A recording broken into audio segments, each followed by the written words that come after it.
Canto 5. Foi então que a Diomedes, filho de Tideu, Palas Atena, outorgou força e coragem, para que se tornasse preeminente entre todos os argivos e obtivesse uma fama gloriosa.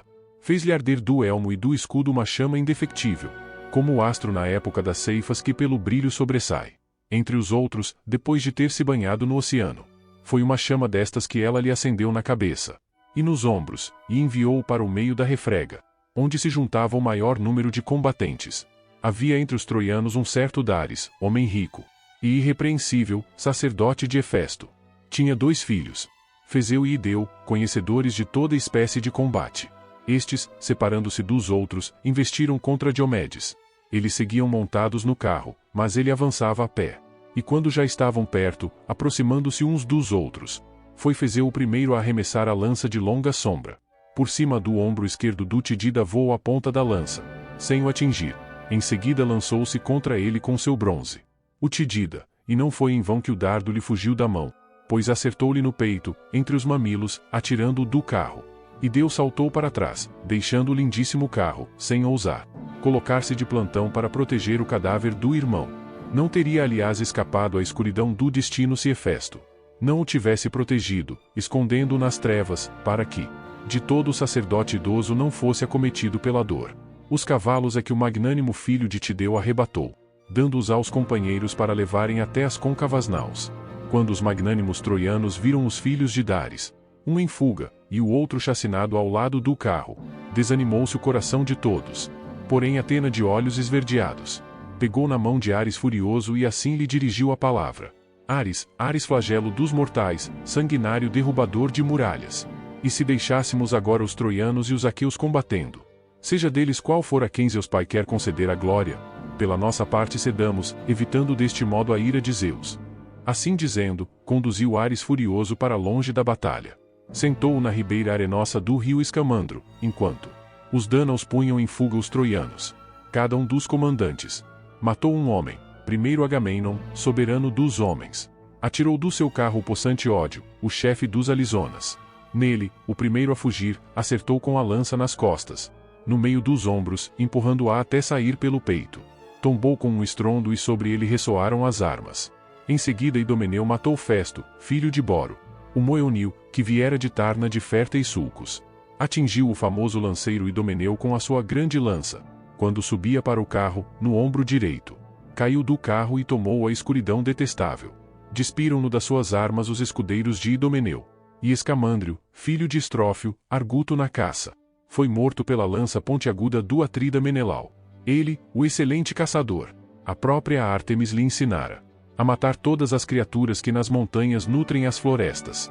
Mas de nada lhe serviu agora a Ártemis, a arqueira, nem a perícia com o arco, em que antes fora excelente.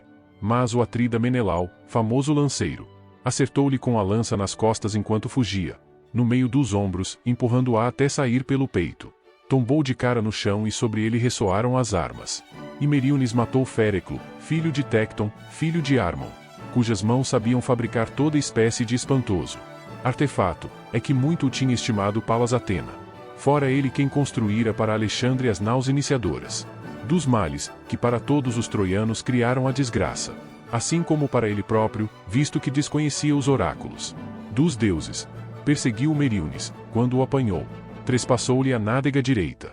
A ponta da lança atravessou a bexiga completamente, penetrando debaixo do osso. Ele caiu de joelhos e encobriu a morte.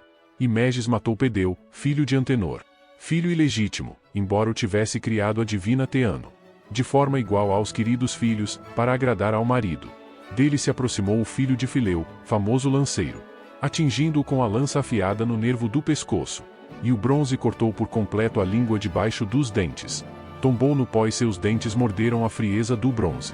Eurípilo, filho de Evenor, matou o divino Ipsenor, filho do altivo Dolopion, a quem fizeram sacerdote do Escamandro, honrado pelo povo como um deus. Contra ele investiu Eurípilo, glorioso filho de Evenor.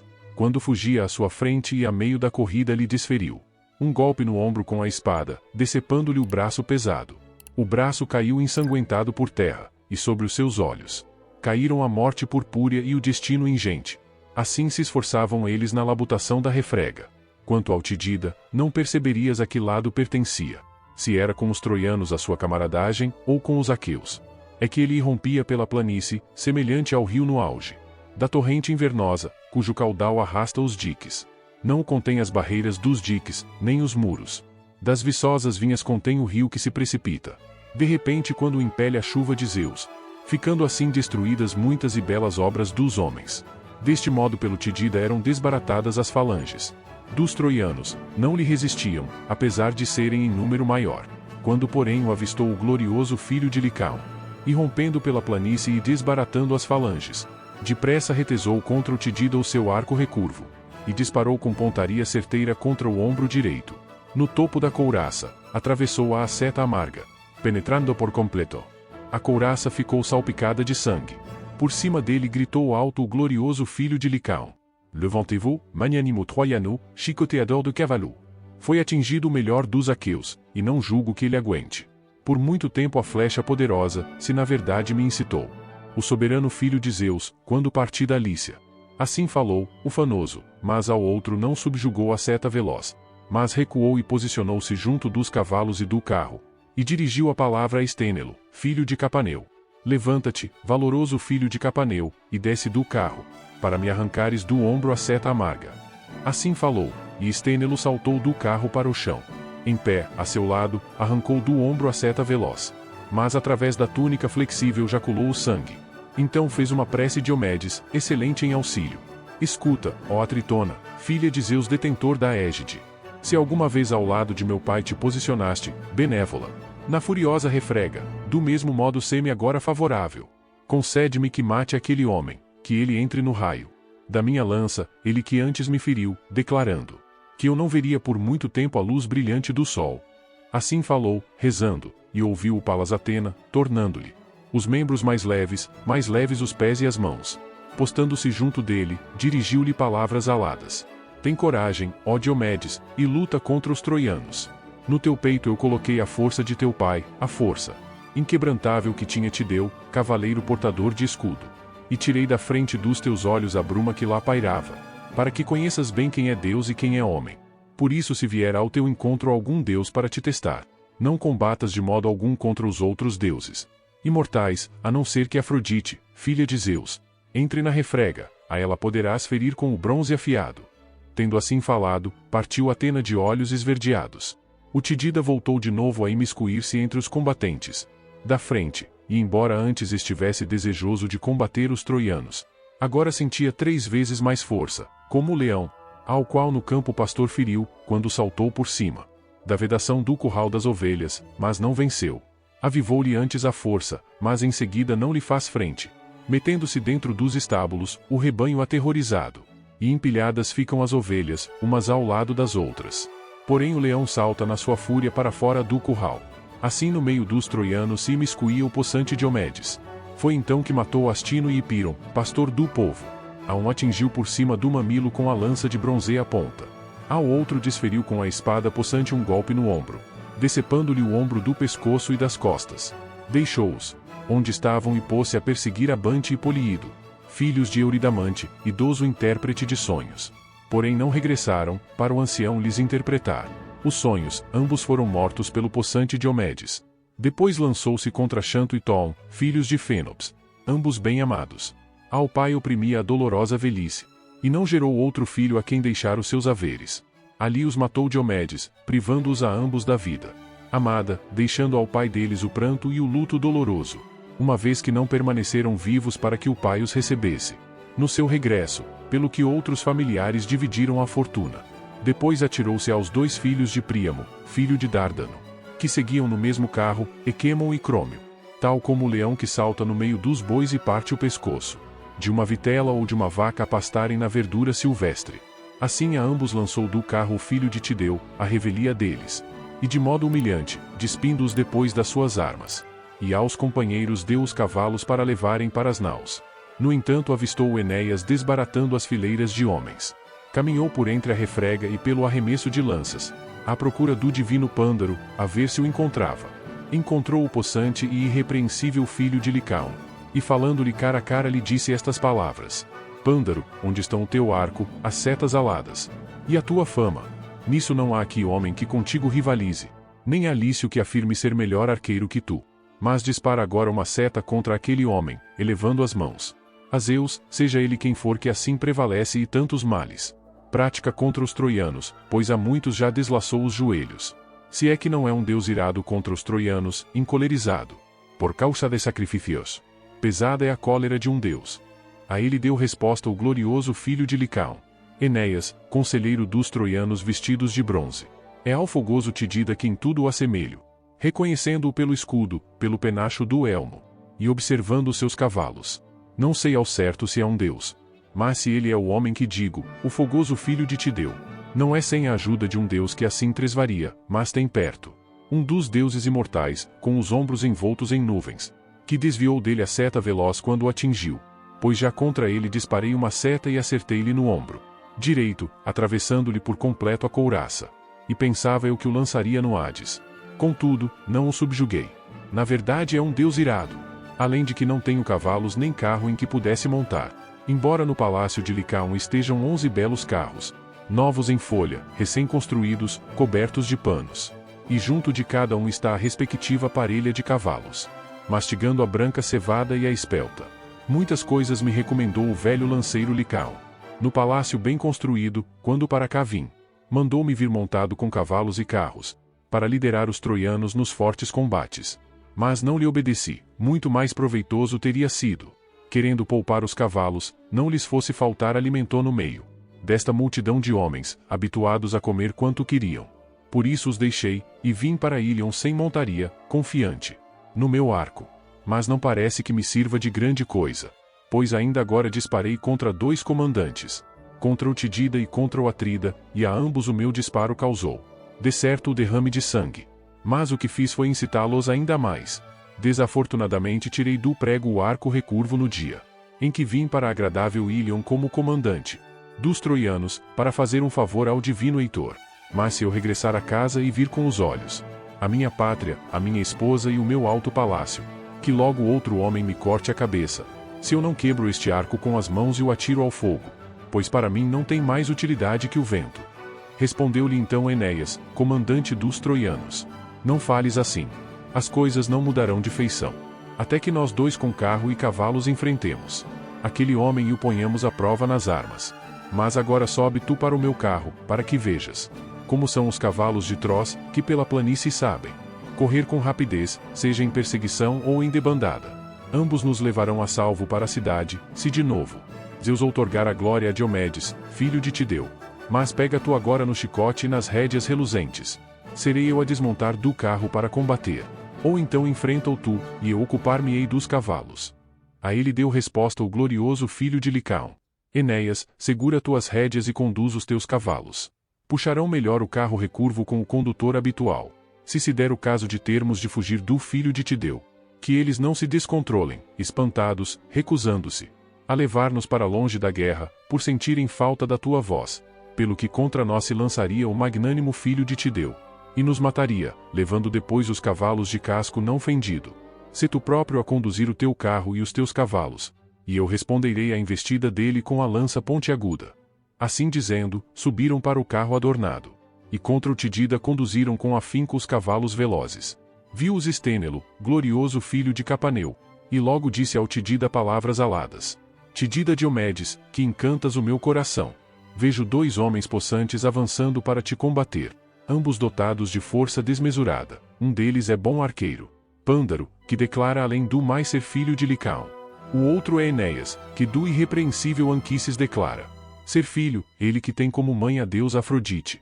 Cedamos, pois, montados no carro, e não te lances através da linha de frente, para que não percas a vida amada. Fitando com sobrolho carregado, respondeu o forte Diomedes. Não me fales em medrosas retiradas, pois não me convencerás. Não faz parte da minha natureza combater escondido, nem rebaixar-me perante outros. A minha vontade é firme. Recuso-me a montar no carro, é da maneira que estou. Que irei ao encontro deles. Palas Atena não me deixa tremer. Quanto a eles, não os levarão os cavalos velozes de junto de nós. A eles os 2, mesmo que um deles consiga fugir. E outra coisa te direi, e tu guarda-a no teu coração. Se Atena, a deusa de muitos conselhos, me conceder a glória de os matar aos 2, tu deverás aguentar aqui os cavalos velozes.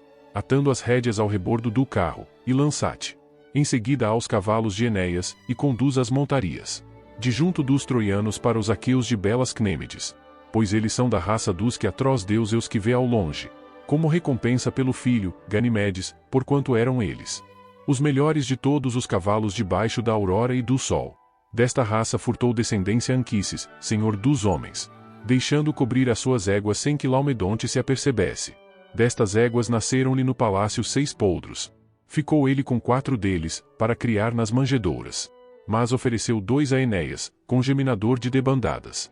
Se apanhássemos estes cavalos, ficaríamos com fama excelente. Eram estas as palavras que diziam um ao outro. E depressa se aproximaram dos outros 2, que conduziam os cavalos velozes. O primeiro a falar foi o filho glorioso de Licaon. Filho do altivo Tideu de coração possante e fogoso. Na verdade não te subjugou a minha célere flecha, seta amarga. Mas agora tentarei atingir-te com a lança, se eu conseguir. Assim falando, apontou e arremessou a lança de longa sombra, acertando no escudo do Tidida. E através do escudo, penetrou a bronzeia ponta, atingindo o colete. Por cima dele gritou bem alto o glorioso filho de Licaon. Foste atingido no baixo ventre, pelo que não julgo, que muito tempo aguentarás. E assim me deste a glória. Sem receio lhe deu resposta o possante Diomedes. Atiraste ao lado, não acertaste. Porém não penso que vós 2 desistireis, até que um ou outro, tombando, farte de sangue o deus Ares, guerreiro do escudo de cabedal. Assim falando, atirou a lança. E Atena guiou-a até ao nariz, entre os olhos de Pândaro. Penetrou através dos alvos dentes. O bronze renitente cortou a língua pela raiz e a ponta. Da lança saiu por baixo, pela base do queixo. Tombou do carro e ressoaram por cima dele as armas. Reluzentes e faiscantes. Desviaram-se para o lado os cavalos velozes. E foi aí que o deixaram a força e a vida. Porém Enéas saltou para o chão, segurando o escudo e a lança comprida, receoso de que os aqueus arrastassem o cadáver. Pôs-se de plantão por cima de Pândaro, como um leão confiante. Na sua força, segurando à frente o escudo e a lança, pronto a matar quem tentasse pegar o cadáver. Emitiu um grito medonho. Mas o Tidida com a mão pegou numa rocha, coisa tremenda, que nem 2 homens levantariam, dos mortais de hoje. Sem dificuldade a levantou, só. E com ela atingiu Enéas na anca, no local onde a coxa se junta à anca, osso a que os homens chamam a taça. E estilhaçou a taça, dilacerando também ambos os tendões. A rocha lacerante rasgou-lhe a carne, o herói caiu de joelhos. E com a mão possante se recostou contra a terra. A escuridão da noite veio cobrir-lhe os olhos. E agora teria perecido Enéas soberano dos homens, se Arguta não se tivesse apercebido a filha de Zeus, Afrodite, sua mãe, que o concebeu para Anquises quando ele tratava do gado. Em torno do filho amado lançou ela os alvos braços, estendendo à frente dele uma prega da sua veste resplandecente como barreira. Contra os projéteis, não fosse algum dos dânaos de rápidos poldros. Arremessar-lhe bronze contra o peito e roubar-lhe a vida. Levou ela então o filho amado para longe da guerra. Mas o filho de Capaneu não ouvidou as recomendações que lhe fizera Diomedes, excelente em auxílio. Manteve os próprios cavalos de casco não fendido longe da refrega, atando as rédeas ao rebordo do carro, e lançou-se em direção aos cavalos de belas crinas de Enéas, para os levar dentre os troianos para os aqueus de Belacnêmides. Deu-os ao querido companheiro Deípilo, que entre todos, da sua idade ele mais estimava pela consonância de espírito. Incumbiu a ele levá-los até as côncavas naus. O herói montou então no seu carro e pegou nas rédeas resplandecentes, e depressa conduziu os cavalos de fortes cascos em demanda do Tidida. Mas ele perseguia a deusa Cipres com o bronze afiado, sabendo que ela era uma deusa débil, e não uma das deusas que se impõem no meio das guerras dos homens. Não era Atena, nem Ênio, saqueadora de cidades. Mas quando chegou ao pé dela, após tê-la perseguido por entre a multidão, foi então que o filho do magnânimo Tideu lhe feriu a superfície da mão delicada com o bronze afiado. E de imediato a lança lacerou a carne através da veste ambrosial, que as próprias graças lhe tinham tecido, na parte do pulso, acima da palma da mão. Jorrou o sangue imortal da deusa. O icor, que tem seu fluxo nos deuses bem-aventurados, é que eles não comem pão, nem bebem o vinho frisante. E por isso são exangues e têm o nome de imortais. A deusa gritou alto e deixou cair o filho. Mas tomou nos seus braços Febo Apolo e envolveu-o numa nuvem escura, não fosse algum dos dânaos de rápidos poldros arremessar-lhe bronze contra o peito e roubar-lhe a vida. Mas gritando alto lhe disse Diomedes, excelente em auxílio: afasta-te, ó filha de Zeus, da guerra e da refrega. Não te basta iludires as mulheres na sua debilidade? Mas se pretendes entrar na guerra, penso que a guerra te fará estremecer, só de ouvires falar dela de longe. Assim falou, e ela partiu, desesperada, em grande aflição. Foi Íris de pés como o vento que a levou da liça, acabrunhada de dores, até a linda pele escurecia. Em seguida, à esquerda da batalha, encontrou sentado Ares furioso, a lança reclinada contra uma nuvem. Ali estavam seus cavalos velozes. Caindo de joelhos, logo implorou Afrodite ao querido irmão que lhe emprestasse os cavalos com adereços de ouro. Querido irmão, acode-me e dá-me os teus cavalos, para que possa chegar ao Olimpo, onde fica a sede dos imortais. Estou muito aflita por causa da ferida infligida por um homem mortal, o Tidida, que neste momento até contra Zeus pai combateria. Assim falou, e Ares deu-lhe os cavalos com adereços de ouro. Ela subiu para o carro, desesperada no seu coração. E para junto dela subiu Íris, que com as mãos pegou nas rédeas. Com o chicote incitou os cavalos, que não se recusaram a correr. E depressa chegaram à sede dos deuses, ao escarpado Olimpo, onde os cavalos refreou a rápida Íris de pés como o vento. Soltando-os do carro, à sua frente atirou o pasto ambrosial. Mas a divina Afrodite lançou-se sobre os joelhos de Dione, sua mãe, e ela, por seu lado, abraçou a filha. E acariciando-a com a mão, chamou-lhe pelo nome. Querida filha, quem dentre os deuses celestiais te tratou tão depravadamente, como se andasses às claras a praticar o mal? A ela deu resposta Afrodite, deusa dos sorrisos. Feriu-me o filho de Tideu, o altivo Diomedes, porque eu afastava da guerra o meu filho amado, Enéas, que me é de longe o mais caro de todos. Pois não é entre troianos e aqueus o combate tremendo, mas já os dânaos combatem contra os deuses imortais. Então lhe deu resposta Dione, divina entre as deusas. Aguenta, querida filha, e refreia-te, apesar do que sofres. Muitos de nós que no Olimpo temos nossa morada já sofremos as mãos dos homens, por querermos dar tristes dores uns aos outros. Sofreu Ares, quando o Oto e o possante Efialtes, filhos de Alueu, o prenderam com fortes correntes. 13 meses ficou ele preso num jarro de bronze. Então teria perecido Ares que da guerra não se sacia, se a madrasta deles, a lindíssima Eribeia, não tivesse avisado Hermes. Foi ele que as escondidas tirou Ares, já desesperado, pois as correntes o esmagavam. Também sofreu Hera, quando o possante filho de Anfitrião a atingiu no seio direito com uma flecha de farpa tripla. Tomou-a nessa altura uma dor impossível de acalmar. Além deste sofreu uma seta veloz o monstruoso Hades, quando o mesmo homem, filho de Zeus detentor da égide, o atingiu em Pilos no meio dos mortos, entregando-o à dor. Hades dirigiu-se ao palácio de Zeus no alto Olimpo, sofrendo no coração, trespassado de dores, é que a seta entrará-lhe no ombro enorme e atormentava-se-lhe o espírito. Aplicou-lhe fármacos anuladores do sofrimento. E curou-o, na verdade, não tinha têmpera de homem mortal. Homem duro, urdidor de torpezas, incapaz de avaliar os torpes atos, visto que com suas setas fez sofrer os deuses, que o Olimpo detém. Mas contra ti o incitou Atena, a deusa de olhos esverdeados. Insensato, pois em seu espírito não sabe o filho de Tideu, que não dura muito tempo quem contra os deuses combate. Nem os filhos pequenos se sentarão tagarelando ao seu colo, quando ele regressar da guerra e da tremenda refrega. Por isso, que o Tidida, agora muitíssimo possante, se acautele, não vá lutar contra ele alguém mais forte que tu, para que Galeia, filha sensata de Adrasto, não acorde do sono toda a casa com os seus lamentos, chorando pelo marido legítimo, o melhor dos aqueus. Ela que é a esposa robusta de Diomedes, domador de cavalos. Assim falou, e com ambas as mãos limpou o icor do braço. O braço melhorou e as dores profundas acalmaram. Mas ao olharem para ela tentaram Atena e Hera provocar Zeus Cronida com palavras mordazes. Quem tomou primeiro a palavra foi Atena de olhos esverdeados. Zeus pai, encolerizar-te-ás em relação àquilo que eu disser? Na verdade Cipres tem estado a incentivar uma das mulheres aqueias a seguir os troianos, a quem ela tanto estima. E ao acariciar uma dessas aqueias de belos vestidos, na dourada pregadeira arranhou Afrodite a sua mão delicada.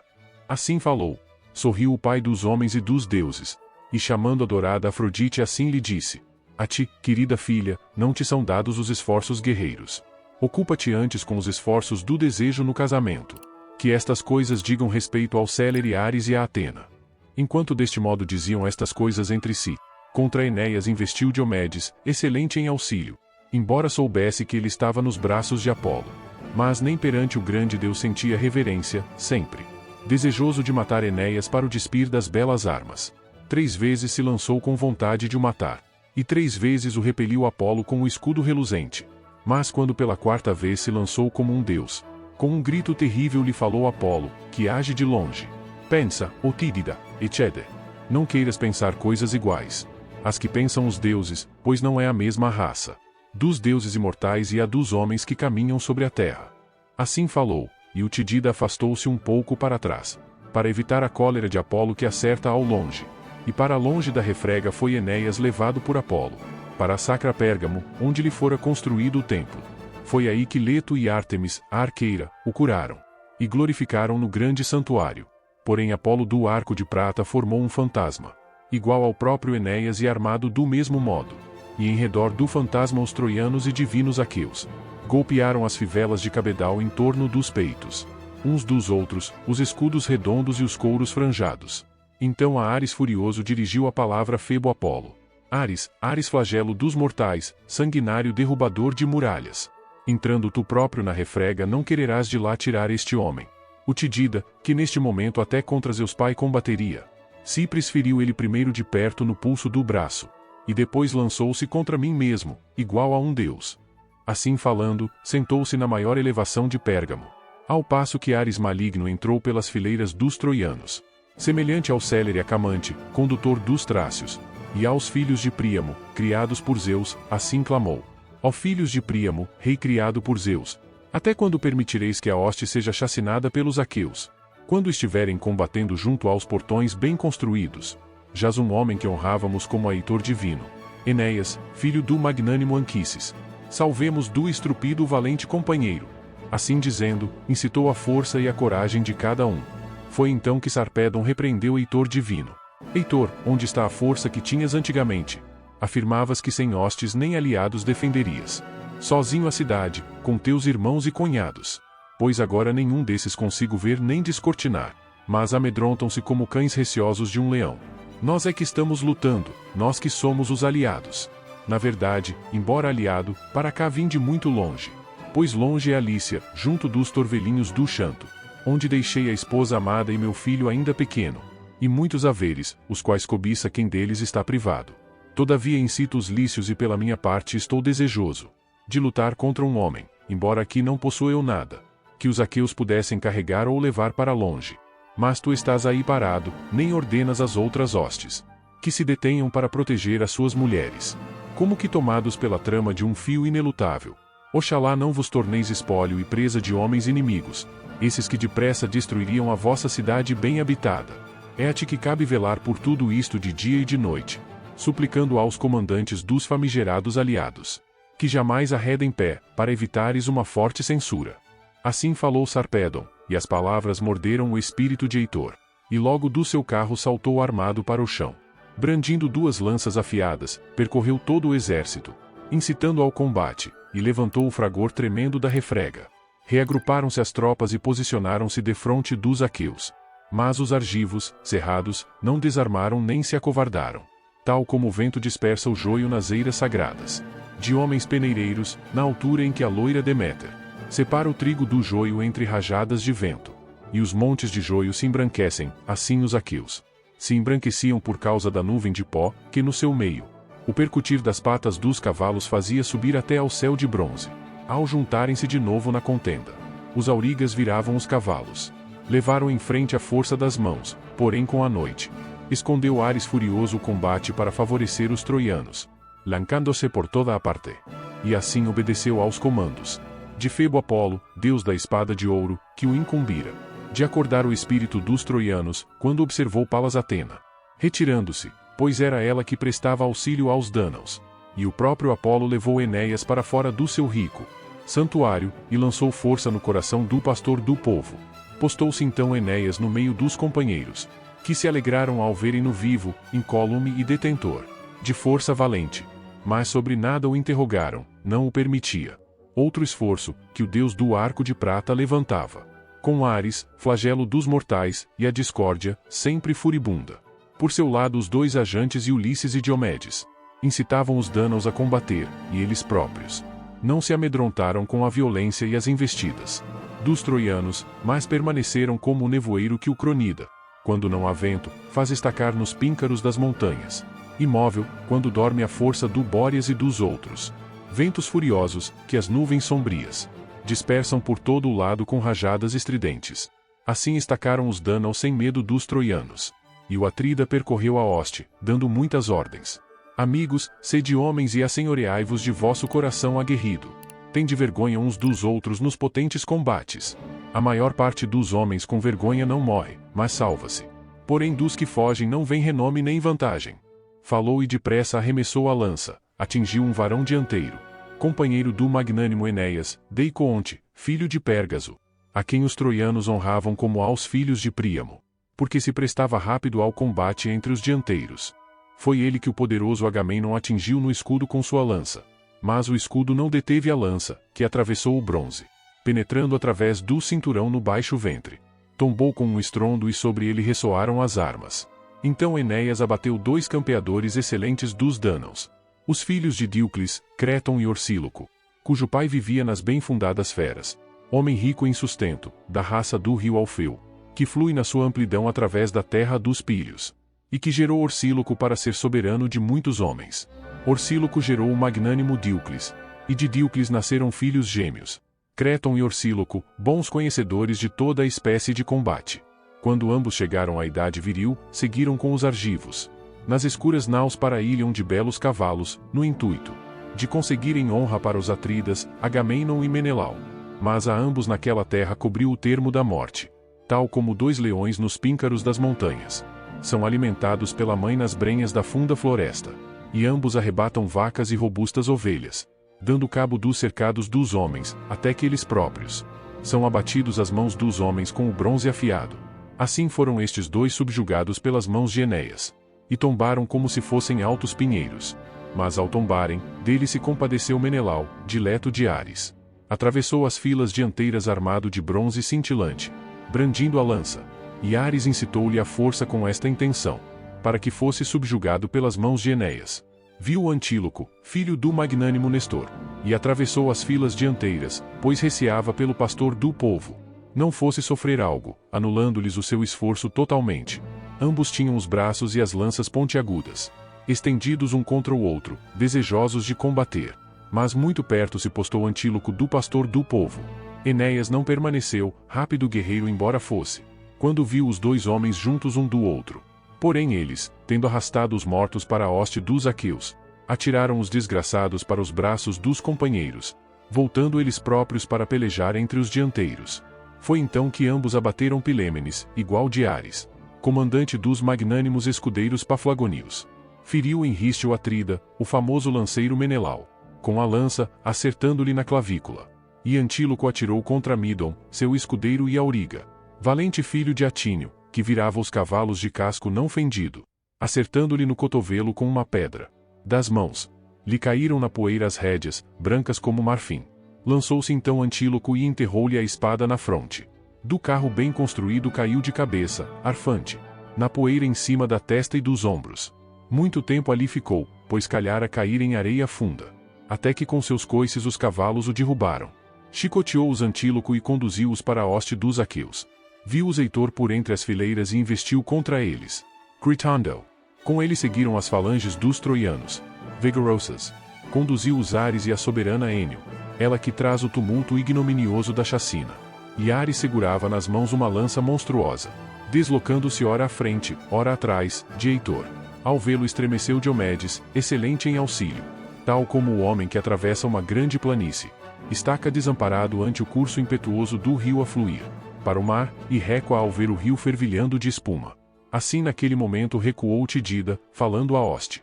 Amigos, como admirávamos o divino Heitor, por ser lanceiro e guerreiro corajoso. Está sempre a seu lado um Deus, que afasta a desgraça. Como agora Ares, semelhante a um homem mortal. Mas cedei, sempre de rosto voltado para os troianos. Contra os deuses não queirais combater pela força. Assim falou, e dele se aproximaram de perto os troianos. Foi então que Heitor matou 2 homens conhecedores da peleja, ambos montados num só carro, Menestes e Anquíalo. Deles ao tombarem se compadeceu Ájax, filho de Télamon. Aproximou-se em grande medida e arremessou a lança brilhante. Atingiu Anfio, filho de Sélago, que vivia em Peso, homem de grande fortuna e propriedades, mas o destino levou-o para prestar auxílio a Príamo e a seus filhos. E a ele atingiu Ájax, filho de Telamon, no cinturão. No baixo ventre se fixou a lança de longa sombra, e tombou com um estrondo. Precipitou-se a Ajax glorioso para o despir das armas, mas os troianos sobre ele vazaram. Lanças pontiagudas e reluzentes, muitas delas recebeu seu escudo. Apoiando o calcanhar no cadáver, dele tirou a lança de bronze. Mas não conseguiu despir-lhe dos ombros as belas armas, oprimido como estava por causa dos dardos. Receava a possante defesa dos altivos troianos, pois muitos e valentes o atacavam com as suas lanças. E embora ele fosse alto, potente e soberbo, repeliram-no, e ele teve de ceder e recuar. Assim se esforçavam eles na labutação da refrega. Porém Tlepólemo, filho de Heracles, alto e viril, impeliu contra Sarpedon divino o destino inelutável. E quando estavam já perto, avançando um contra o outro, o filho e o neto de Zeus que comanda as nuvens, foi Tlepólemo o primeiro a falar, assim dizendo: Sarpedon, conselheiro dos lícios, por que te vês obrigado a andar para aí encolhido, homem inexperiente do combate? Mentem os que te proclamam filho de Zeus detentor da égide, visto que és muito inferior àqueles varões, que dentre os homens antigos foram gerados por Zeus. De outra têmpera dizem ter sido a força de Heracles, meu pai, ousado guerreiro de coração de leão, que outrora aqui veio pelos cavalos de Laomedonte, só com 6 naus e menor número de homens. Saqueou a cidade de Ilion e causou desolação nas suas ruas. Mas o teu coração é de covarde e o teu povo sucumbirá. Não penso que para os troianos tu serás um baluarte, por teres vindo da Lícia, mesmo que fosses mais forte. Mas por mim subjugado passarás os portões do Hades. A ele deu resposta Sarpedon, comandante dos lícios: Tlepólemo, na verdade teu pai arrasou a sacra Ilion, devido aos desvarios daquele homem, o altivo Laomedonte, que repreendeu com palavras ásperas quem bem o servirá, e não lhe deu as éguas, pelas quais ele de longe aqui viera. A ti declaro eu aqui que a morte e o escuro destino te chegarão por meu lavor, pela minha lança subjugado. Trarás a mim glória, ao Hades de nobres poldros, a tua alma. Assim falou Sarpedon. Por sua vez, a lança de Freixo elevou Tlepólemo, e das mãos de ambos ao mesmo tempo, voram as lancas compridas. No meio do pescoço lhe acertou Sarpedon e a ponta dolorosa atravessou-o por inteiro. A escuridão da noite veio cobrir-lhe os olhos, mas com sua lança comprida acertara Tlepólemo. Na coxa esquerda de Sarpedon, furiosa penetrou a ponta, ferindo o osso. Mas ainda o pai afastou dele a desgraça. Os divinos companheiros de Sarpedon, igual dos deuses, levarão-no da batalha. Pesava-lhe ao arrastar-se a lança comprida, pois a ninguém ocorrerá o pensamento de lhe arrancar da coxa a lança de Freixo, para que andasse. Estavam apressados, de tal modo se esforçavam por lhe acudir. Do outro lado levaram Tlepólemo os aqueus de belas Cnêmides, para longe da batalha. Apercebeu-se o divino Ulisses, de ânimo paciente, e enfureceu-se em seu querido coração. Em seguida refletiu no espírito e no coração se haveria primeiro de perseguir o filho de Zeus que troveja nas alturas, ou se deveria antes tirar a vida a muitos dentre os lícios. Mas ao magnânimo Ulisses não estava destinado que fosse ele a matar o possante filho de Zeus com o bronze afiado. Por isso, para a multidão dos lícios lhe desviou a mente Atena. Então matou Cérano e Alastor e Crômio, e Alcandro e Alio e Noémon e Prítanis. E mais lícios teria abatido o divino Ulisses, se rápido não tivesse se apercebido Heitor do elmo faiscante. Atravessou as filas dianteiras armado de bronze cintilante, levando o terror aos Dânaos.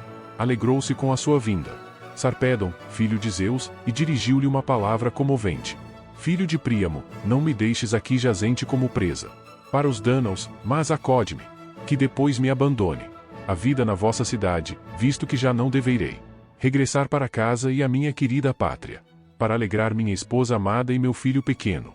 Assim falou, nada respondeu Heitor do elmo faiscante, mas apressou-se desejoso de o mais rapidamente possível repelir os argivos e a muitos deles tirar a vida.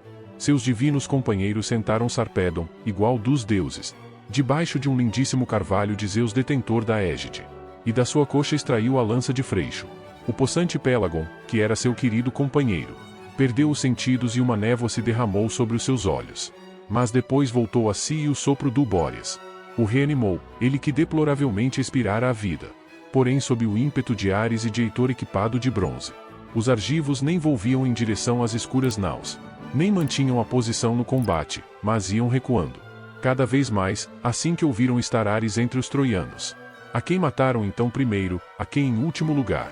Heitor filho de Príamo e o brônzeo Ares, Teutrante, igual dos deuses, e o hípico estribeiro Orestes, e Treco, lanceiro da Etólia, e Enomal, e Heleno, filho de Enops, e Orésbio da Borla Luzente, que vivia em Ile, muito atento à sua fortuna, junto do lago Cefísio, e perto dele outros. Beócios habitavam, detentores de terra muito fértil. Dele se apercebeu então a deusa, era de alvos braços, dos argivos a morrer em potente combate. E logo disse a Atena palavras aladas. A Tritona, filha de Zeus detentor da Égide. Na verdade será vã a palavra que prometemos a Menelau, que regressaria para casa, tendo saqueado Ílion de belas muralhas. Se permitirmos que neste tresvairo campeie Ares maligno. Mas pensemos também nós na bravura animosa. Assim falou, e não lhe desobedeceu a deusa, Atena de olhos. Esforderos. Afadigou-se ao equipar os cavalos arreados de ouro. Era, deusa soberana, filha do grande Crono. Depressa equipou Hebe o carro com rodas recurvas, bronzias e de 8 raios, em volta do eixo de ferro. A camba é de ouro imperecível, e os aros por cima são adornados de bronze, maravilha de se ver. Os cubos da roda são de prata e revolvem de ambos os lados. O carro está trabalhado com ouro e prata entretecidos, e são duplos os rebordos que o recobrem. Do carro se espetava a vara de prata e na extremidade atrelou ela o belo jugo dourado, lançando por cima as fivelas de ouro. E Hera conduziu até ao jugo os corcéis, de patas velozes, sedenta da discórdia e do grito de guerra. Porém Atena, filha de Zeus detentor da Égide, deixou descair sua veste macia no chão de seu pai. Veste bordada, que ela própria fizera com as suas mãos. Vestiu a túnica de Zeus que comanda as nuvens. E envergou as armas para a guerra lacrimosa. Em torno dos ombros atirou a égide borlada. Terrível, toda ela engalanada de pânico, nela está a discórdia, está a sanha, está o gélido assalto. Está a cabeça monstruosa da Górgona, terrível e medonha, portento de Zeus detentor da Égide. Na cabeça colocou o elmo de 2 chifres e 4 bossas, dourado, equipado com os peões de 100 cidades. Pisou com os pés o carro flamejante, e pegou na forte lança de bronze a ponta, pesada, imponente, enorme, com ela fileiras de heróis subjuga, contra quem se enfurece de tão poderoso pai nascida. Depressa com o chicote incitou Hera os cavalos, e de sua própria iniciativa rangeram as portas do céu, que as horas detém, guardiãs do vasto céu e do Olimpo, desencerrando ou cerrando a nuvem cerrada. Através das portas conduziram os cavalos aguilhoados, e encontraram o Cronida sentado longe dos outros, no píncaro mais elevado do Olimpo de muitos cumes. Então refreou os cavalos a deusa, Hera de alvos braços, e interrogou o excelso Zeus Cronida, assim dizendo: Zeus pai, não te enfureces contra Ares por estas façanhas. Ele que assim debalde a hoste dos aqueus desbaratou, sem decoro, para minha dor, enquanto a sua vontade se deleitam Cipres e Apolo do arco de prata, tendo incitado este desvairado, que da justiça nada sabe. Zeus pai, será que contra mim te encolerizarás, se ferindo Ares penosamente eu expulsar do combate? A ela deu resposta Zeus, que comanda as nuvens. Contra ele incita Atena, arrebatadora de despojos, ela que sempre quis atingi-lo com dores cruéis. Assim falou, e não lhe desobedeceu a deusa, Hera de alvos braços, mas chicoteou os cavalos, que voaram sem constrangimento, entre a terra e o céu cheio de astros. Tão longe quanto na vaga névoa da distância vê com seus olhos. O homem sentado na atalaia, observando o mar cor de vinho. Tão longe assim saltavam na distância os cavalos relinchantes. Mas quando chegaram a Troia e aos 2 rios que lá fluem, lá onde o Simoente e o Escamandro juntam o seu curso, aí parou os cavalos a deusa, Hera de alvos braços. Desatrelou-os do carro e sobre eles derramou denso nevoeiro. E para eles o Simoente fez nascer ambrosia para pastarem. Caminharam então ambas com passos de pávidas pombas, desejosas de levar auxílio aos homens argivos. Mas quando chegaram ao local onde se juntava maior número de valentes em torno da força de Diomedes domador de cavalos, semelhantes a leões de cruenta voracidade, ou a selvagens javalis, cuja força não é pouca, foi então que gritou a deusa, Hera de alvos braços, assemelhando-se ao magnânimo estentor de bronzeia voz, cuja voz equivalia à de outros 50 homens. Vergonha, argivos! Reles vilezas, belo só de aspecto! Enquanto nesta guerra participava o divino Aquiles, nunca os troianos saíam para lá das portas Dardâneas. pois receavam a sua lança potente. Agora longe da cidade pelejam junto às côncavas naus. Assim dizendo, incitou a coragem e o ânimo de cada um. Para junto do Tidida saltou a deusa, Atena de olhos esverdeados. Encontrou o soberano perto de seus cavalos e de seu carro, refrescando a ferida que com a flecha Pândaro lhe infligira. O suor afligia-o debaixo do largo cinturão do escudo redondo.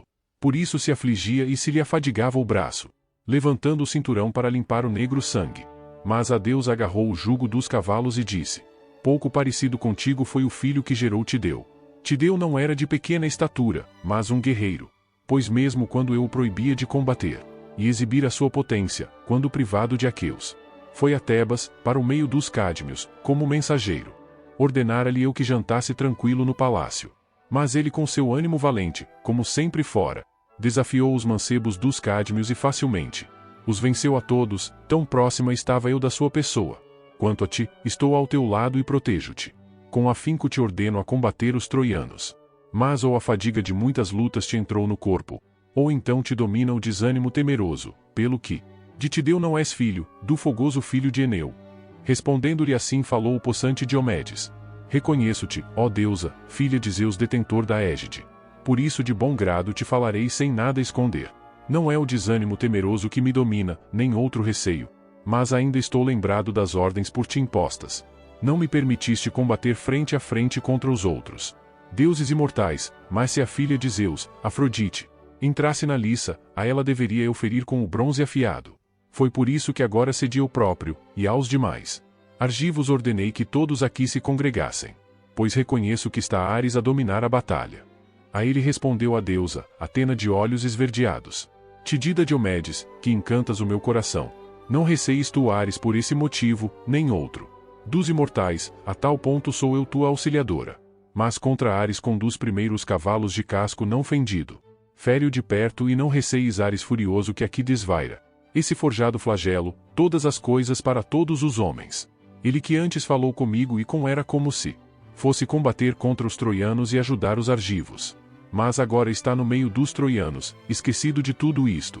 Assim falando, a deusa tirou do carro Estênelo ao chão, puxando-o para trás com a mão, e ele saltou, álacre. Então subiu ela para o carro, para junto do divino Diomedes, uma deusa ávida de combater. Rangeu alto o carvalhoso eixo das rodas, pois o carro levava uma deusa e um nobre guerreiro. Agarrou o chicote e as rédeas Palas Atena e de imediato conduziu contra Ares os cavalos de casco não fendido. Ora Ares estava a despir das suas armas o musculoso Perifante, de longe o melhor dos etólios, glorioso filho de Océsio. Era ele que despia Ares, coberto de sangue. Mas Atena pôs na cabeça o gorro de Hades, para que Ares poderoso não a visse. E quando Ares, flagelo dos mortais, viu o divino Diomedes, deixou jazente onde estava o musculoso Perifante, no mesmo local onde o abatera e lhe tirara a vida, e foi direto contra Diomedes domador de cavalos. Quando estavam já perto, avançando um contra o outro, Ares arremeteu por cima do jugo e das rédeas dos cavalos, com a lança de bronze, desejoso de o privar da vida. Com sua mão segurou a lança Atena de olhos esverdeados, e atirou-a por cima do carro para seguir seu vão caminho. Em seguida arremeteu Diomedes, excelente em auxílio, com a lança de bronze, e apressou-a a Palas Atena, até ao baixo ventre, onde o cingia uma cinta protetora. Foi aí que o atingiu e feriu, rasgando a linda pele. De novo retirou a lança. Urrou então o bronze o Ares, como urram 9.000 ou 10.000 homens na guerra, que se juntam no conflito de Ares. E um tremor dominou os aqueus e os troianos aterrados. De tal forma urrou Ares que da guerra não se sacia. Tal como das nuvens surge a densa escuridão, quando do bafo canicular um vento agreste se levanta. Ao Tidida Diomedes assim surgiu o bronze o Ares, lançando-se por meio das nuvens na celestial vastidão. Depressa chegou a sede dos deuses, ao escarpado Olimpo, e ao lado de Zeus Cronida se sentou, desalentado. Indicou o sangue imortal que fluía da ferida, e lamentando-se proferiu palavras aladas. Zeus Pai, não te enfureces ao ver tais façanhas? Bem frigidamente nós os deuses sempre sofremos, por vontade uns dos outros, por darmos aos homens favores. Contigo estamos todos em conflito, pois geraste a Virgem, desvairada e funesta, que atos injustos sempre intenta. É que todos os outros, que são deuses no Olimpo, te obedecem, e a ti estamos, cada um de nós, sujeitos. Porém a ela não queres ligar, nem por palavras nem atos, Mas dás-lhe incentivo, porque tu próprio geraste tal filha maligna. Agora ao filho de Tideu, ao arrogante Diomedes, ela deu incentivo, para que lutasse contra os deuses imortais.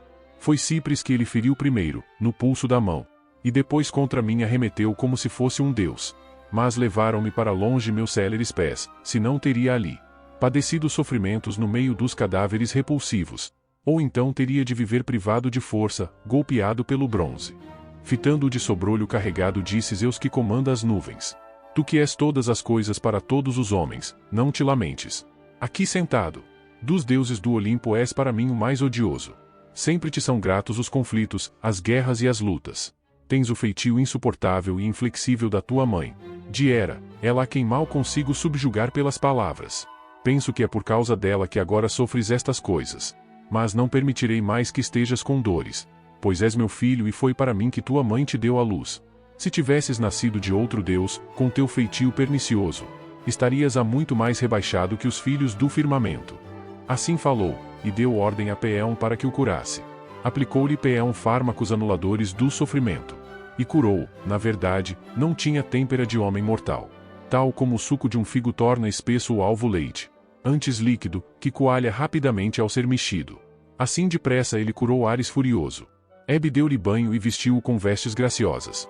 Sentou-se ele ao lado de Zeus Cronida, exultante na sua glória.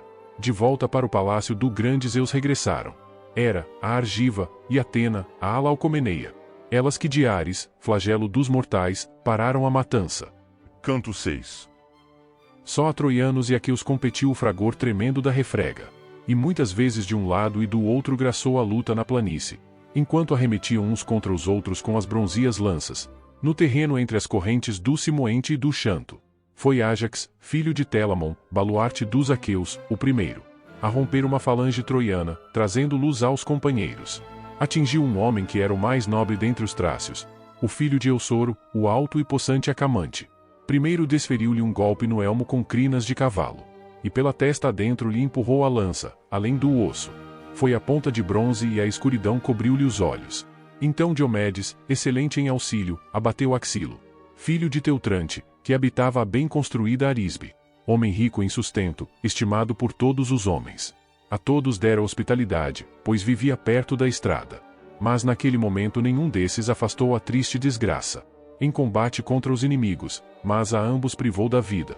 Ao próprio Axilo e a Calésio, seu escudeiro, que naquele dia era a auriga de seu carro, e ambos passaram para debaixo da terra. Euríalo em seguida abateu Dreso e Ofélcio. Pôs-se a perseguir Esepo e Pédaso, a quem a ninfa, a náiade a Barbária, dera a luz para o irrepreensível Bucólion. Ora Bucólion era filho do altivo Laomedonte e era o primogênito, embora solteira fosse a mãe que o gerara. Quando apacentava as ovelhas, uniu-se em leito de amor. E ela concebeu e deu à luz filhos gêmeos, a quem o filho de Mecisteu quebrou a força e os membros. Gloriosos, despindo-lhes as armas dos ombros. Astíalo foi morto por Polipetes, tenaz em combate. Ulisses abateu o Percósio Pedites com a lança de bronze, e Teucro, o divino Aretão. Antíloco, filho de Nestor, matou Ablero com a lança luzente. E Agamemnon, soberano dos homens, matou Élato, que vivia junto às margens do Satinhoente de lindo fluir, na Ingram Pedaço. E o herói Leito apanhou Fílaco, em fuga, e Eurípilo abateu Melantio. Em seguida Adrasto por Menelau, excelente em auxílio, foi tomado vivo, pois seus cavalos, correndo de terror desvairados pela planície, ficaram presos nos ramos de uma tamargueira, e quebrando o carro recurvo na extremidade da vara, voltaram à cidade, para onde os outros fugiam em debandada. Mas o amo resvalou do carro junto à roda e bateu, com o rosto no chão. A seu lado se postou o atrida Menelau, segurando a lança de longa sombra. Mas logo Adrasto lhe agarrou os joelhos e implorou: toma-me vivo, ó filho de Atreu, e aceita com digno resgate. Jazem muitos tesouros no palácio de meu pai abastado. Bronze, ouro e ferro muito custoso de trabalhar.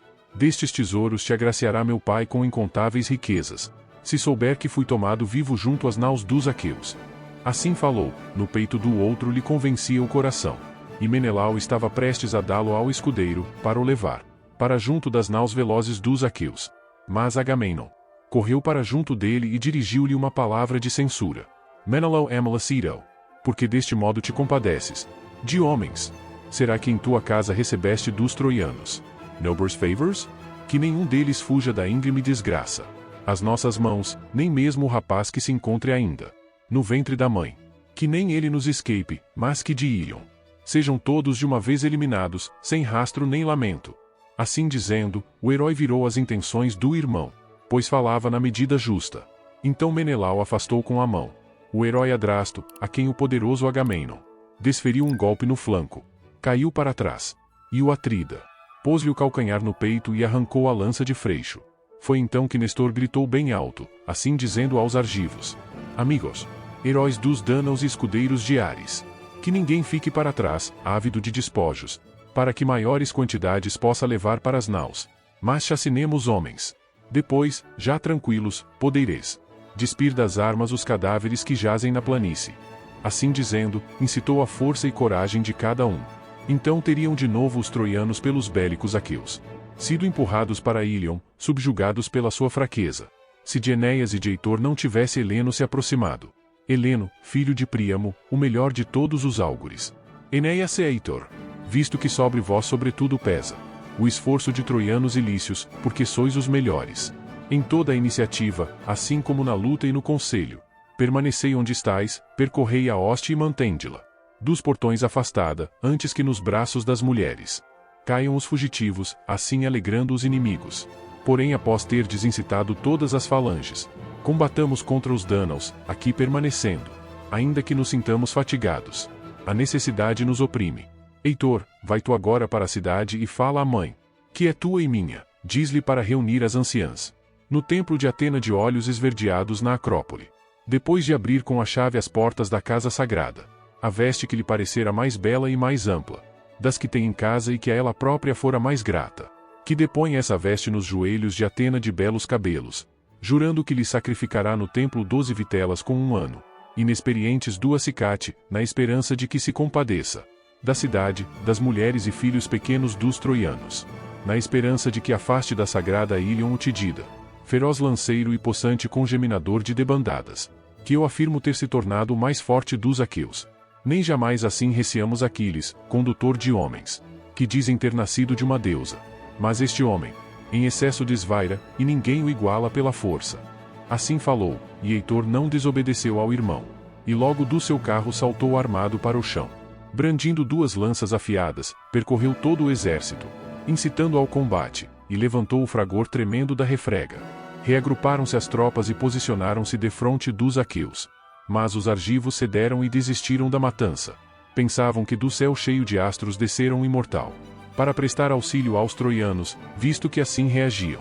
Aos troianos bradou Heitor, vociferando bem alto: Troianos corajosos e famigerados aliados, sede homens, amigos, lembrai-vos da bravura animosa. Entretanto irei até Ilion, para dizer aos anciãos, conselheiros e às nossas mulheres que rezem aos deuses e lhes prometam hecatombes. Assim falando, partiu Heitor do elmo faiscante. O couro negro, embaixo e em cima lhe batia contra tornozelos e pescoço. Era o rebordo que cercava a extremidade do escudo bossudo. Porém Glauco, filho de Hipóloco, e o filho de Tideu, encontrarão-se no meio das 2 hostes, desejosos de combater. E quando já estavam perto, avançando um contra o outro, o primeiro a falar foi Diomedes, excelente em auxílio. Quem és tu, valentão, dentre os homens mortais? Pois antes nunca te vi na peleja exaltadora de homens. Porém agora sais muito à frente de todos os outros. Na tua audácia e aguardas a minha lança de longa sombra. Filhos de infelizes são os que se opõem à minha força. Mas se és um dos imortais que desceu do céu, não seria eu a combater contra os deuses celestiais. Nem mesmo o filho de Driante, o possante Licurgo, viveu muito tempo, ele que lutou contra os deuses celestiais.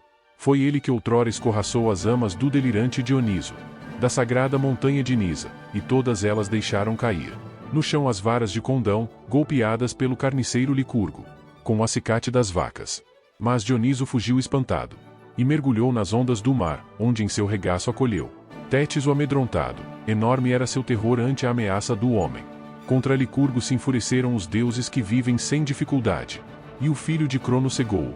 Nem por muito mais tempo viveu, visto que era detestado por todos os deuses imortais.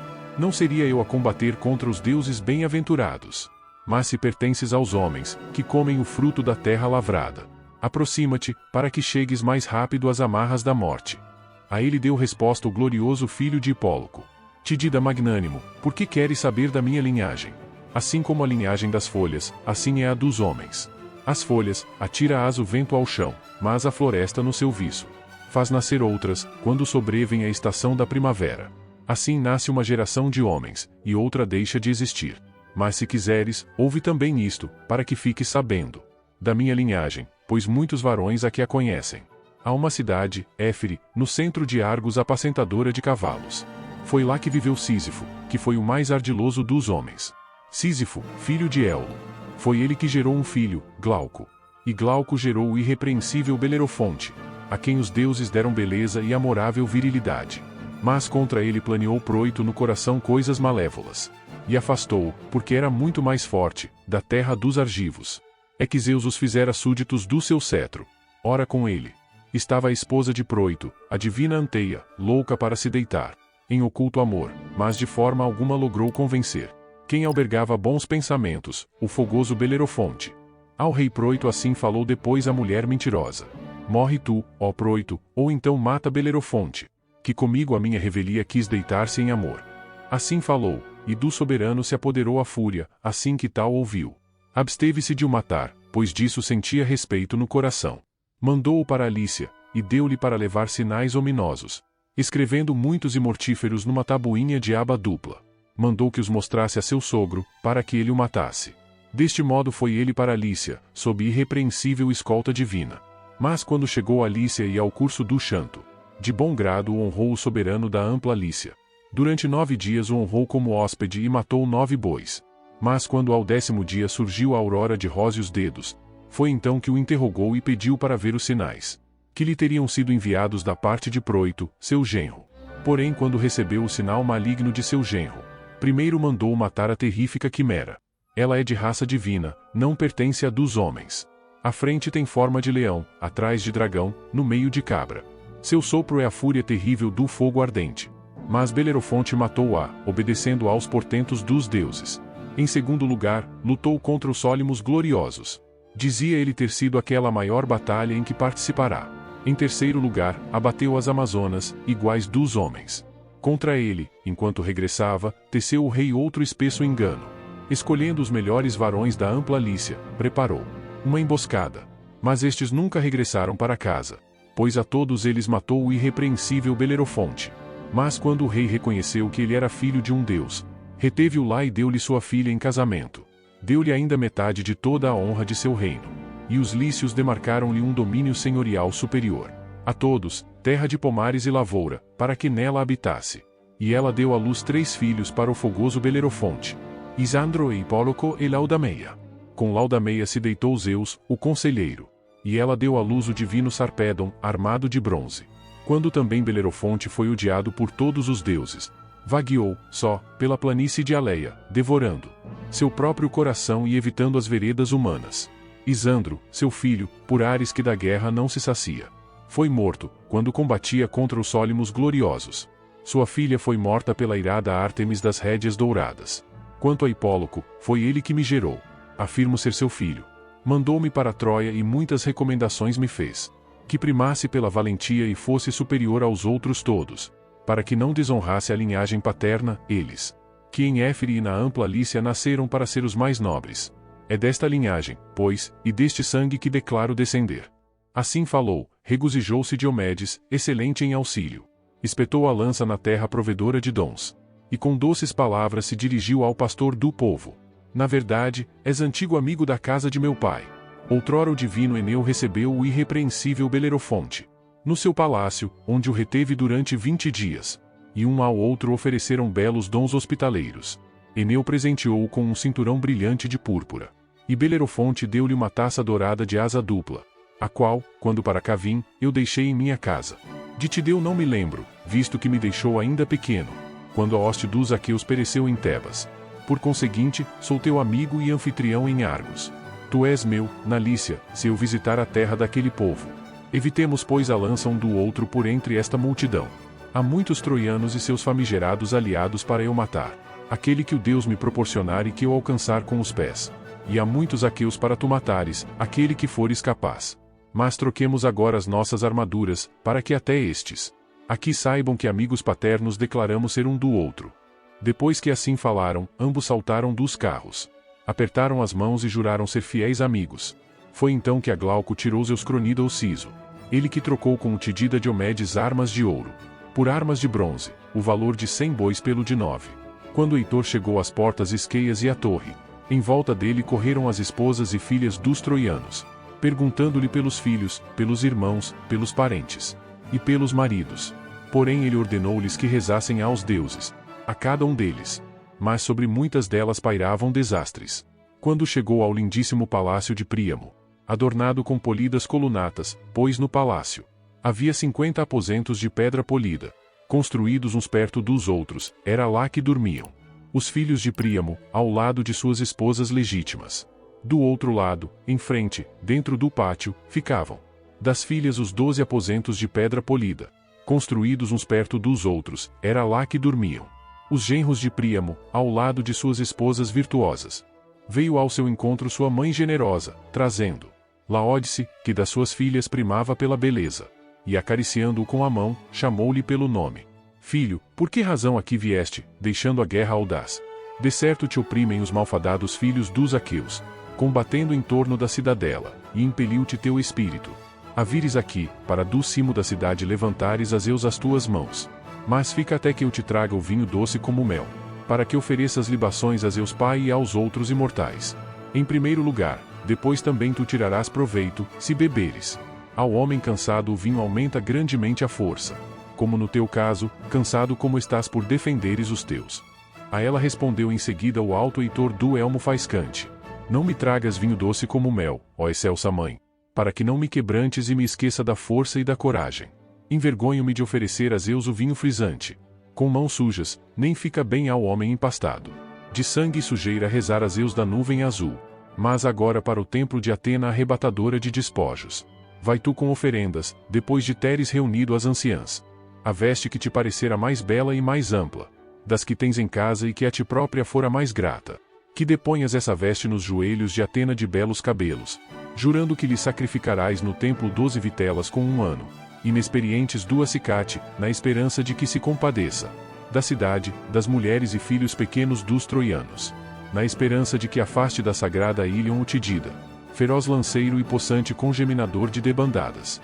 Mas agora para o templo de Atena arrebatadora de despojos. Vai tu, eu irei atrás de Paris, para o chamar, na esperança de que ouça as minhas palavras. Quem me dera que a terra abrisse um abismo à frente dele, como flagelo o criou, o Olímpio para troianos e filhos do magnânimo Príamo. Se eu o visse descer para a mansão de Hades, diria que meu coração ouve dar o sofrimento. Assim falou. Ela foi para a grande sala chamar as criadas, e estas reuniram em toda a cidade as anciãs. Mas a rainha desceu até a perfumada câmara de tesouro, onde estavam as suas vestes ricamente bordadas, trabalho de mulheres sidonias, que da Sidônia trouxera o próprio Alexandre Divino, quando navegou o mar vasto, naquele caminho em que trouxera a nobre Helena. Destas escolheu Écuba uma veste como dom para Atena. A que era mais bela, mais variada e mais ampla. Refulgia como um astro, por baixo das outras vestes. Pôs-se então a caminho e com ela seguiram muitas anciãs. Quando chegaram ao templo de Atena na Acrópole, abriu-lhes a porta Teano de lindo rosto, filha de Ficeu, esposa de Antenor domador de cavalos. Pois foi ela que os troianos fizeram sacerdotisa de Atena. Levantaram todas as mãos a Atena com grito ululante. E Teano de lindo rosto pegou na veste, e deitou-a nos joelhos de Atena de belos cabelos, assim rezando a filha do grande Zeus. Excelsa Atena, custódia da cidade, divina entre as deusas, quebra a lança de Diomedes e concede que ele tombe de cabeça à frente das portas Esqueias, para que, de imediato sacrifiquemos 12 vitelas com 1 ano, inexperientes do acicate, na esperança de que te compadeças da cidade, das esposas dos troianos e seus filhos pequenos. Assim rezou, mas a prece foi rejeitada por Palas Atena. Enquanto assim rezavam a filha do grande Zeus, Heitor dirigiu-se ao belo palácio de Alexandre, o palácio que ele próprio construíra com homens, que eram os melhores construtores em Troia de Ferta e Sulcos. Foram eles que lhe fizeram o tálamo, a sala e o pátio, perto dos palácios de Príamo e Heitor na Acrópole. Aí entrou Heitor, dileto de Zeus, e na mão segurava uma lança de 11 cúbitos, a frente reluzia da lança, a bronzeia ponta, em torno da qual passava um anel de ouro. Encontrou o irmão no tálamo a tratar das belas armas, do escudo e da couraça, e a sentir pelo tato o arco recurvo. A argiva Helena no meio das mulheres servas estava sentada, indicando às criadas os seus gloriosos trabalhos. Viu Heitor, que o repreendeu com palavras humilhantes. Estranha criatura, não te fica bem estares para aí amuado. As tropas morrem em torno da cidade e da íngreme muralha, em combate, e é por ti que a guerra e o grito da refrega lavram em volta da cidade. Tu próprio te zangarias com o outro, qualquer que visses a tentar retirar-se da guerra odiosa. Vá, levanta-te, antes que a cidade se abrase em fogo ardente. A ele deu resposta Alexandre de aspecto divino. Heitor, visto que me censuras com razão, e não para lá da razão, por isso te falarei, e tu presta atenção e ouve o que eu digo. Não é por raiva e ressentimento contra os troianos que me sento no tálamo, mas porque quis ceder à tristeza. Já a minha esposa tentou me convencer com palavras suaves a voltar para a guerra, e também eu refleti para mim próprio que tal seria a melhor coisa. A vitória alterna por entre os homens. Mas espera tu agora, para que eu vista a minha armadura de guerra. Ou então parte, e eu te seguirei. Penso no entanto ultrapassar-te. Assim falou, mas não lhe deu resposta Heitor do elmo faiscante. Foi Helena que a ele se dirigiu com doces palavras. Cunhado da cadela fria e maldosa que eu sou, quem dera que naquele dia quando me deu à luz minha mãe, a rajada maligna da tempestade me tivesse arrebatado para a montanha ou para a onda do mar marulhante, onde a onda me levasse antes de terem acontecido tais coisas. Porém uma vez que os deuses decretaram tais males, quem me dera ter sido esposa de um homem mais digno, a quem atingisse a raiva e os muitos insultos dos homens. Mas este homem não está no seu perfeito juízo, nem alguma vez estará. Penso que dos frutos de tudo isto ele terá o proveito. Mas agora entra e senta-te nesta cadeira, ó cunhado, já que a ti sobretudo o sofrimento cercou o espírito, pela cadela que sou e pela loucura de Alexandre. Sobre nós fez Zeus abater um destino doloroso, para que no futuro sejamos tema de canto para homens ainda por nascer. A ela respondeu em seguida o alto Heitor do elmo faiscante. Não me mande sentar, Helena, amável embora sejas. Não me convencerás. Já o espírito me impele a levar auxílio aos troianos, que de mim, ausente, sentem grande saudade. Mas tu incentiva este, e que ele próprio se apresse, para que alcance os meus passos enquanto eu estiver na cidade. Pois irei eu agora à minha casa para ver quem lá está, minha mulher amada e meu filho pequeno. Não sei se, outra vez, ainda voltarei a vê-los, ou se já os deuses me aniquilaram às mãos dos aqueus.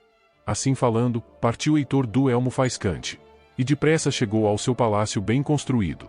Não encontrou na grande sala Andromaca de alvos braços. É que ela, o filho e uma criada bem vestida tinham-se posicionado na muralha, chorando e lamentando-se. Quando Heitor não encontrou a esposa irrepreensível, foi até a soleira e assim falou no meio das servas. Agora, ó servas, dizei-me a verdade, em que direção saiu Andromaca de alvos braços do palácio? Será que foi a casa das minhas irmãs ou das minhas cunhadas de belas vestes?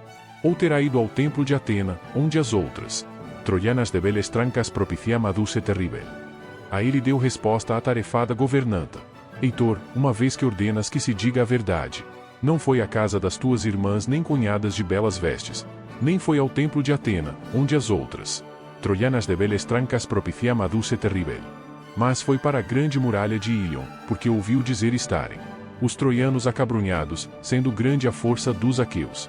Ela dirigiu-se logo à muralha, muito apressada e igual a uma tresloucada. Com ela foi a ama com a criança. Assim falou a mulher governanta.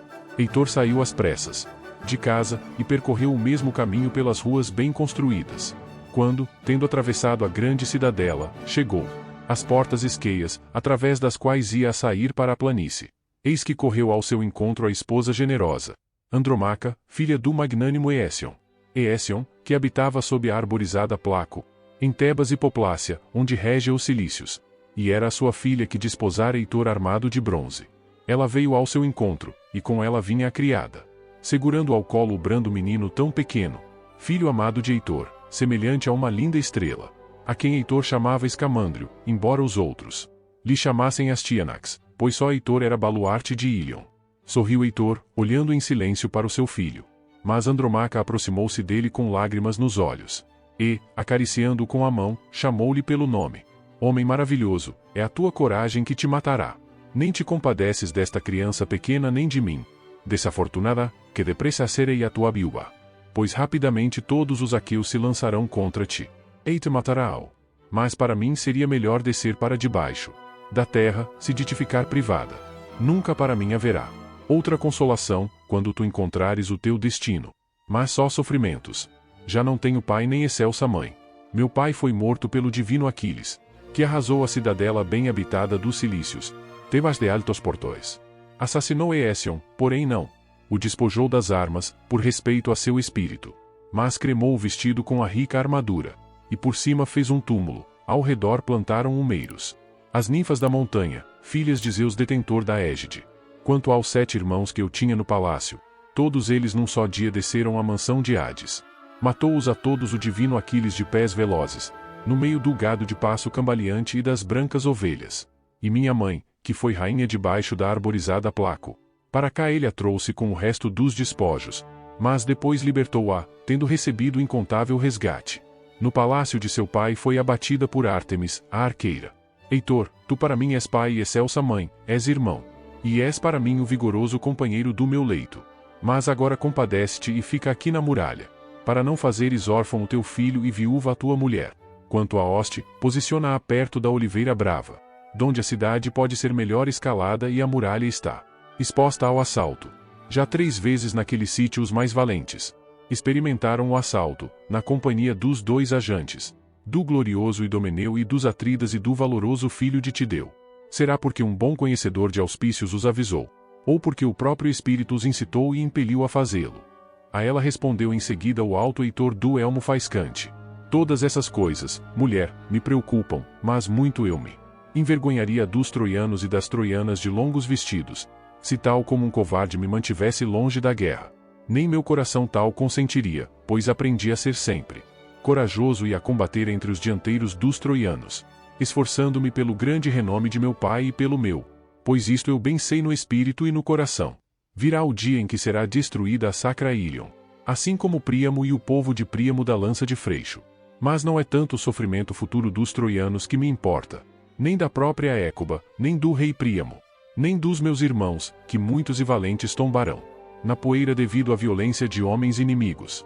Muito mais me importa o teu sofrimento, quando em lágrimas fores levada por um dos aqueus vestidos de bronze, privada da liberdade que vives no dia a dia. Em Argos tecerás ao Tir as ordens de outra mulher. Ou então, contrariada, levarás água da Messeida ou da Hipereia, pois uma forte necessidade terá se abatido sobre ti.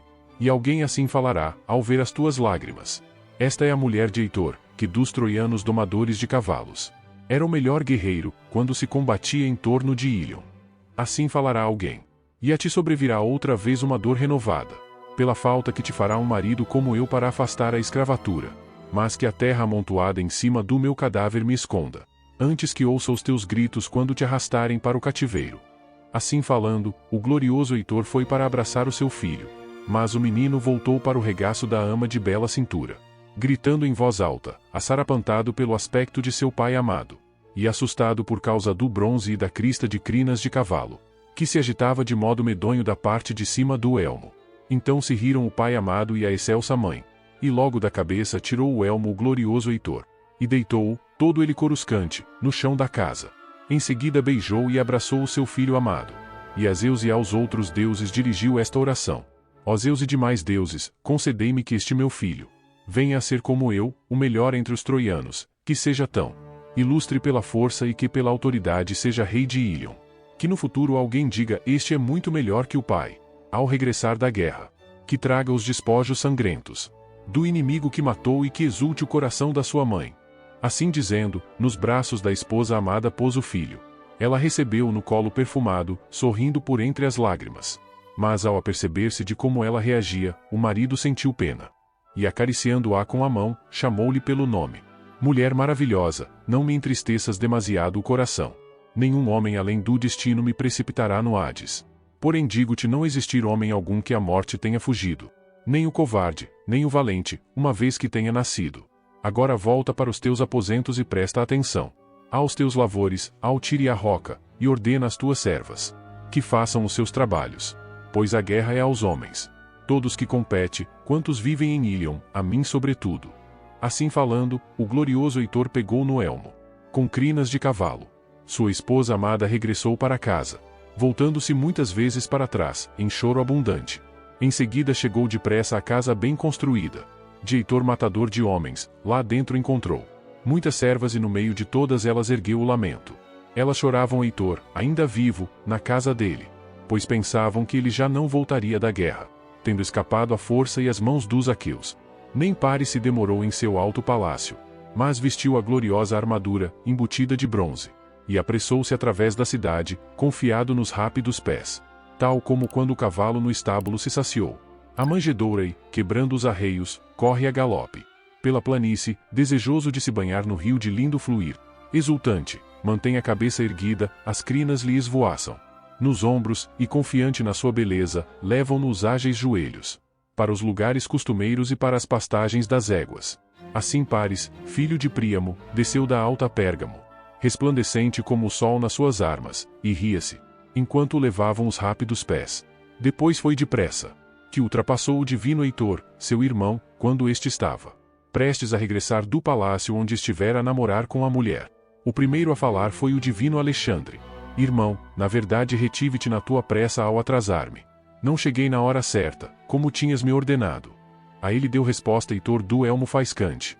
Estranha criatura, nenhum homem no seu perfeito juízo amesquinharia o teu desempenho no combate, pois és corajoso. Mas é de propósito que te desleixas e não mostras vontade.